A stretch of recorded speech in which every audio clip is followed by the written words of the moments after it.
হচ্ছে, তারপরেও আমরা আপনাদেরকে লাইভ আপডেট দেওয়ার জন্য নামক তারপরে সামনে যাচ্ছি।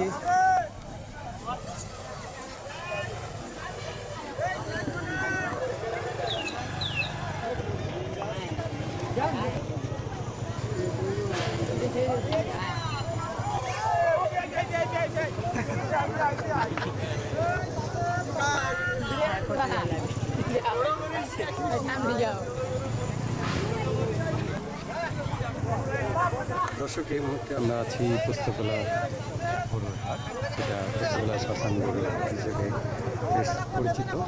এটি একটি ঐতিহাসিক হাট, বহু বছর ধরে এখানে গরুর হাট হয়ে থাকে। আসন্ন কোরবানিকে কেন্দ্র করেই জমে উঠেছে হাটগুলো। গতকাল আমরা দেখেছি প্রচুর সংখ্যক গরু বিভিন্ন হাটে নামছে। ইতিমধ্যে হাট, এই মুহূর্তে আপনারা দেখতে পাচ্ছেন যে এখানে গরু আনলোডিং প্রসেসটা চলছে। অনেক গরু ইতিমধ্যে আমরা সকালের দিকে দেখেছি, প্রচুর ট্রাক ভর্তি গরু নামছে, এখনও নামছে গরু, সারাদিন ব্যাপী নামবে। আর আপনারা দেখতে পাচ্ছেন যে ট্রাক ভর্তি আরও হচ্ছি। আপনারা আমাদের সঙ্গে থাকেন, আমাদের চ্যানেলকে আপনারা ফলো দিয়ে রাখবেন, আমাদের পেজটাকে। চমৎকার একটি গরু নামলো এই মুহূর্তে সুন্দর একটি ষাঁড় গরু নামলো, আমরা দেখলাম। দারুণ একটি সুন্দর গরু এই মুহূর্তে নামতে দেখলাম। আমাদের সঙ্গে থাকবেন।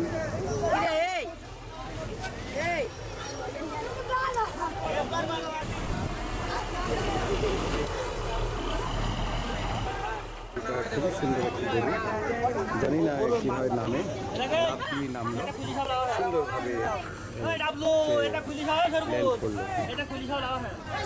অনেকগুলো গরু ইতিমধ্যে নেমে গেছে, আমরা দেখলাম। আপনারা দেখেন খুব সুন্দরভাবে একটি গরু নামলো, সুন্দর, তার ল্যান্ডিংটা হলো ভালো, চমৎকার। আমরা দেখি কি সুন্দরভাবে গরুটি নামছে। এখনও কোনো বিরক্তিকর পরিবেশ সৃষ্টি করেনি, যদিও সে নামতে চাচ্ছে না, সে হয়তো ভয় পাচ্ছে। তারপরে সুন্দর একটা জাম্প করলো এবং সে ভালোভাবে সে রাস্তায় ল্যান্ডিং করলো। এটা হচ্ছে আমাদের উদ্দেশ্য। এই মুহূর্তে আরেকটি ল্যান্ডিং আমরা দেখব, আনলোডের যে প্রসেসটা সেটা তো দেখছি। গরুটা কীভাবে ল্যান্ড করে সেই দৃশ্যপটটা আপনাদের সামনে তুলে ধরছি। গরুটা একটু টাইপের গরু, যদিও ষাঁড় গরু, একটু রাগী হওয়ার কথা, কিন্তু খুব সুন্দরভাবে সে ল্যান্ড করেছে। বড় মাপের গরু নামবে, আমরা তার মুভমেন্টটা দেখবো সুন্দরভাবে নামে কিনা। না, সে ভালোভাবেই নামলো, সুন্দর তার ল্যান্ডিং, কোনো অবস্থা সৃষ্টি করেনি। যাই হোক, এই মুহূর্তে আমরা একটা প্রসেস শেষ করলাম।